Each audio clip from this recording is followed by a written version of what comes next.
Assalamualaikum warahmatullahi wabarakatuh. Perkenalkan, nama saya Siti Aflakatun Alia dari Prodi Manajemen Pendidikan. Di video kali ini, saya akan membahas tentang isu mengenai manajemen pendidikan yang mungkin teman-teman sudah pernah dengar, yaitu adalah Undang-Undang Sikdiknas tahun 2022.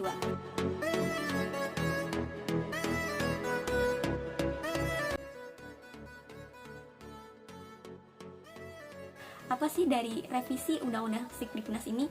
Revisi ini ditunjukkan untuk memberikan potensi positif terhadap kesejahteraan guru.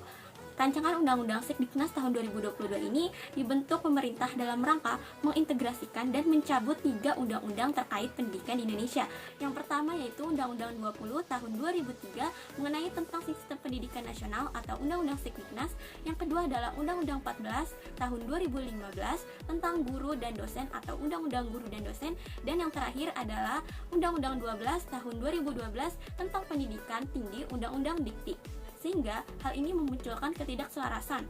Oleh karena itu, pembentukan RUU Sikdiknas tahun 2022 ini dibentuk dengan latar belakang perbaikan yang telah diusulkan sebagaimana disebutkan dalam draft RUU Sikdiknas tahun 2022. Dan apa saja sih hal yang bisa kita capai jika kita menggunakan Undang-Undang Sikdiknas ini?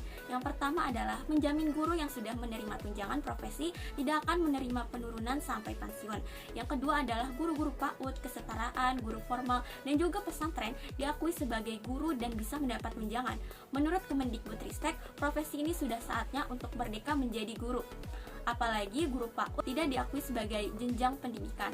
Rancangan ini membuat tata kelola yang lebih inklusif dan juga lebih adil. Dan yang terakhir adalah disetarakan dengan Undang-Undang ASN, maka guru dan juga dosen bisa menerima tunjangan langsung tanpa mengantri sertifikasi dan juga PPG. Undang-Undang Sikdiknas tahun 2022 ini tentunya mengalami isu pro dan juga kontra di masyarakat. Hal yang dibicarakan yang pertama adalah transisi undang-undang yang akan dicabut. Kedua adalah proses PPG dan juga sertifikasi guru. Ketiga, sulit diimplementasikan karena sertifikasi dulu kemudian baru bisa dinaikkan ke kesejahteraan. Dan yang terakhir adalah terdapat berbagai pihak yang melihat tunjangan profesi dikeluarkan di undang-undang, namun mereka salah karena yang sebenarnya adalah kebalikannya. Kemudian, mengapa Kemendikbud tidak mempermudah saja proses sertifikasinya? Hal itu tidak bisa karena contohnya saja kita bisa analogkan seperti SIM. Harus ada kualifikasi siapa yang bisa menjadi guru. Selama ini di Undang-Undang Guru dan Dosen, proses sertifikasi dan juga tunjangan menjadi satu. Pak Nadiem selaku Menteri Kemendikbud ingin memecahkan sehingga yang sudah menjadi guru bisa mendapatkan tunjangan tanpa mengikuti proses sertifikasi yang terlalu lama. Terdapat 10 hal baru yang terdapat dalam rancangan Undang-Undang Sikdiknas. Yang pertama adalah standar nasional pendidikan lebih sederhana.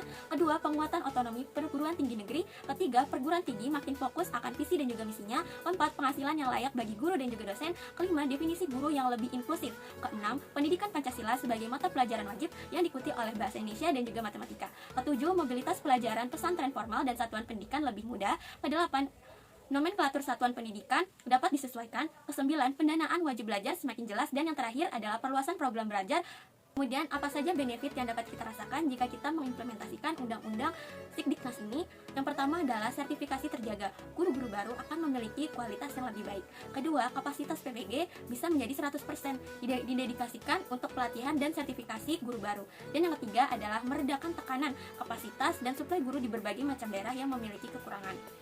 Namun kita coba berpikir kembali, bagaimana nasib guru-guru swasta yang mengikuti Undang-Undang Ketenagakerjaan?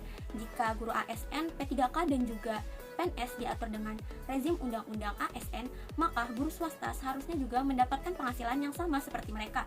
Kehadiran negara untuk memberikan penghasilan yang layak dan setara bagi guru swasta adalah seharusnya yang pertama, memberikan dorongan dana operasional sekolah swasta untuk menutupi mandat kelayakan upah guru swasta.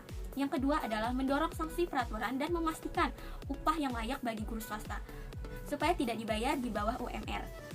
Menurut pendapat saya, urgensi yang harus kita pikirkan adalah masyarakat, terutama guru harus bersuara untuk mendukung rancangan Undang-Undang Sikdiknas agar pada tahun 2023 peraturan turunannya sudah siap. Pihak yang tidak mempunyai kepercayaan kepada pemerintah juga harus didedikasikan dan juga diinformasikan menjadi lebih baik lagi agar tidak ada kesalahpahaman. Kemudian, bagaimana status revisi Undang-Undang Sikdiknas? Masih ada miskonsepsi yang beredar di sebagian kalangan rancangan Undang-Undang Sikdiknas yang akan disahkan tahun ini.